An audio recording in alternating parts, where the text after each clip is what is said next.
Okay, so I'm going to talk about internal versus external validation.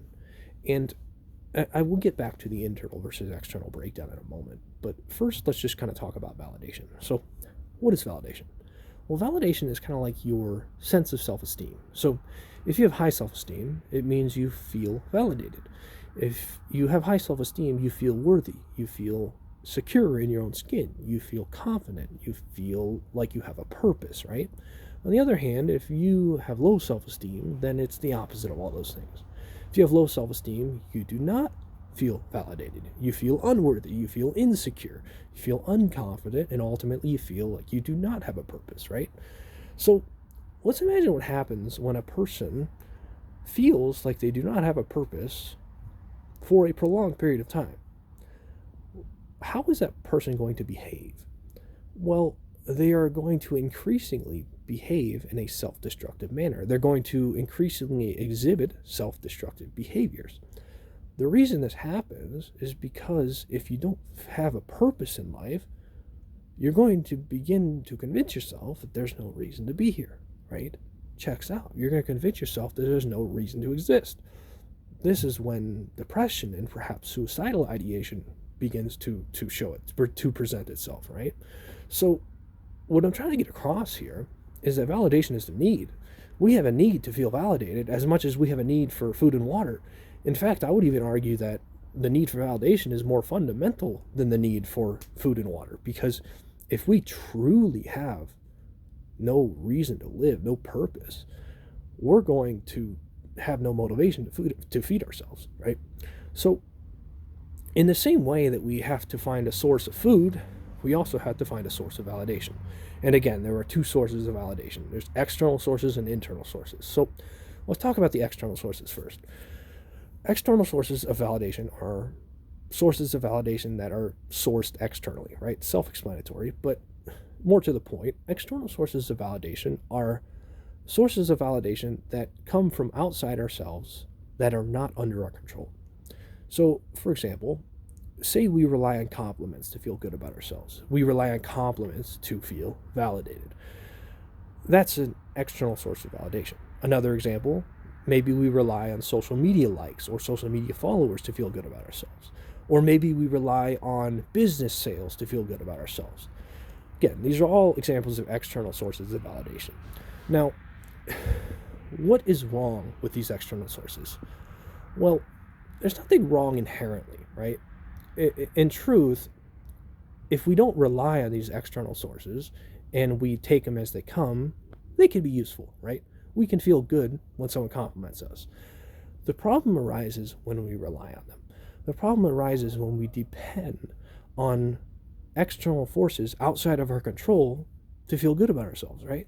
Now, you might argue that we have some control over compliments, right? We can take care of ourselves, we can wear makeup, maybe, or we can run a entertaining social media page and the followers and likes will keep coming in theory at least. Or maybe we can work really hard at our business and the sales will keep coming in.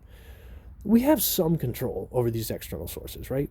But the control is kind of fleeting, right? It's limited. We have a limited amount of control.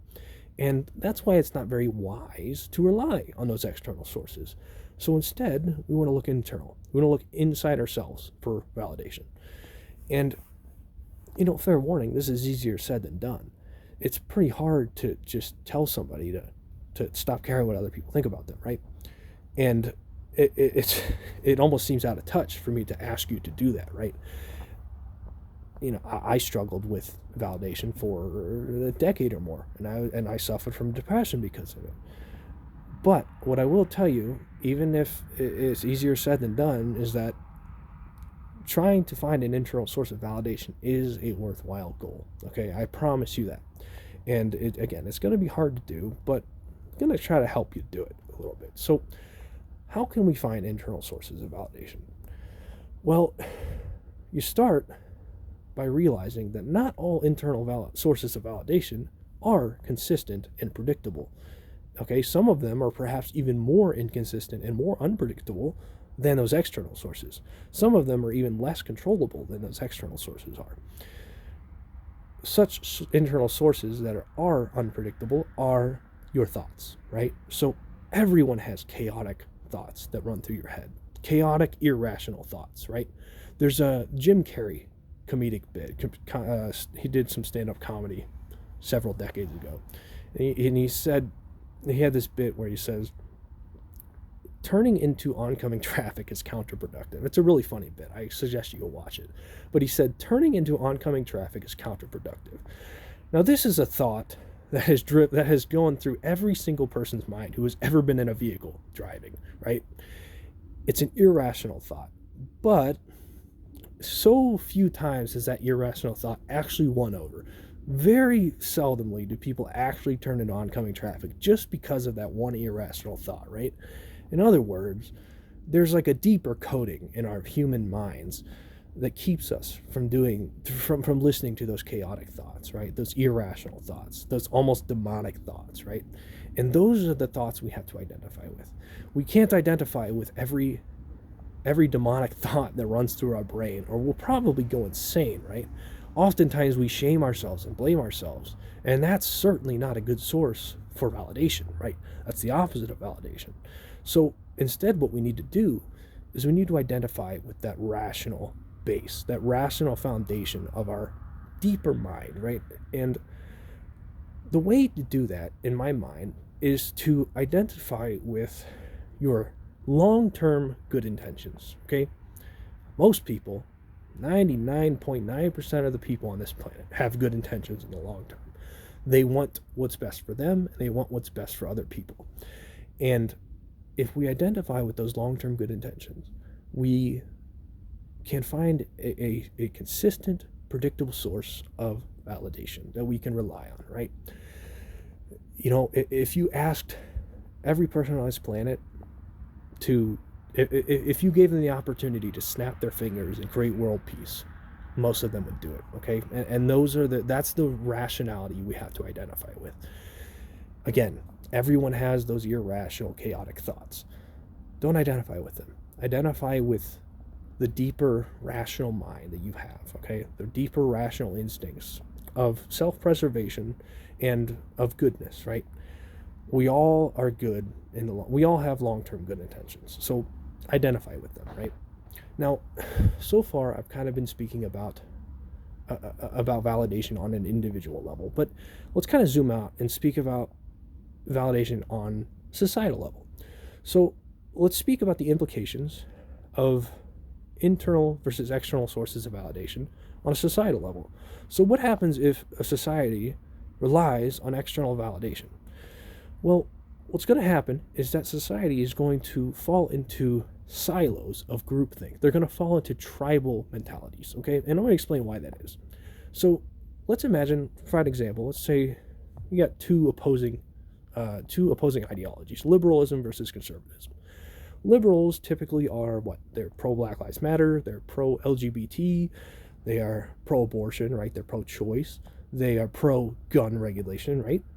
On the other hand, conservatives are the opposite, right? Conservatives are perhaps pro-Blue Lives Matter, they're anti-LGBT, they're more traditionalist in that sense. They are pro-life, right? They're anti-abortion, and they are pro-Second Amendment, so they're anti-gun regulation, right?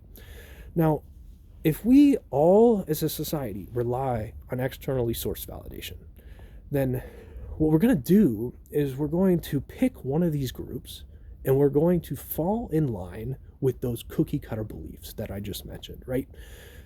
The reason we're going to do that is because we are relying on validation from those groups, right? We're identifying with the group rather than with our deeper good intentions. So we're going to surrender what are perhaps nuanced beliefs, right? We're going to surrender our nuanced beliefs and we're going to fall in line with the group in order to please the group because we don't want the group to ostracize us, right? We don't want the group to isolate us. So let's say you're a liberal. Let's say you're a pro-Black Lives Matter, you're pro-LGBT, you're pro-abortion, you're pro-choice, but you kind of believe in the Second Amendment. You're anti-gun regulation.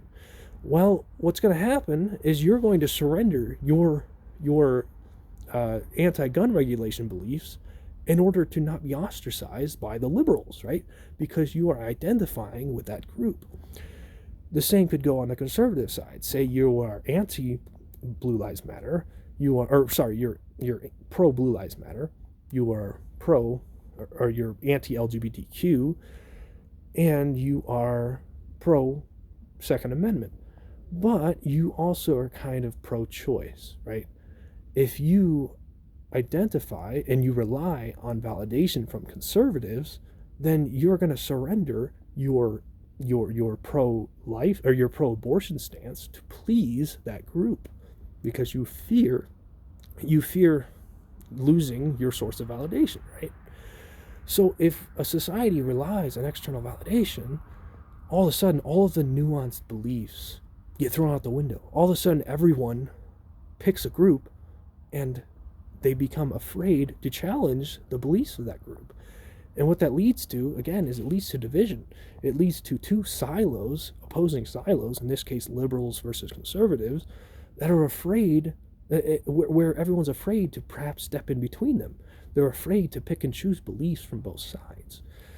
And again, that increases the division in a society, and it decreases the ability for that society to collectively work together to find common solutions to problems, right? So I want you to think about the implications. The reason I mentioned that is because I think the implications of externally sourced validation on society are dangerous, okay? Because it creates division.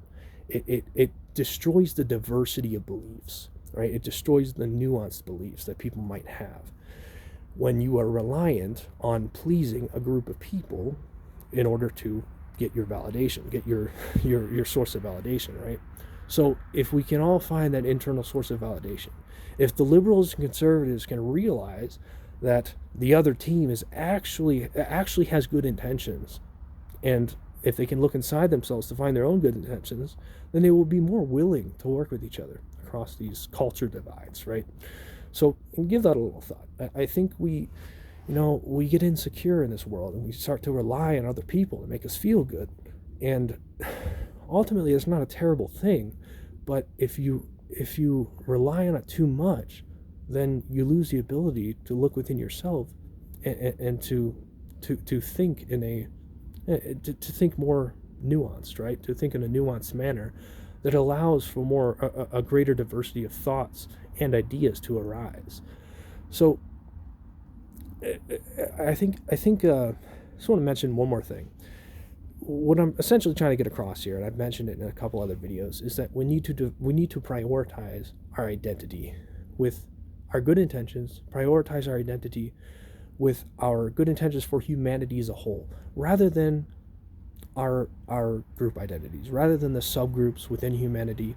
And what will happen is the division will ease and the organizational capacity will improve.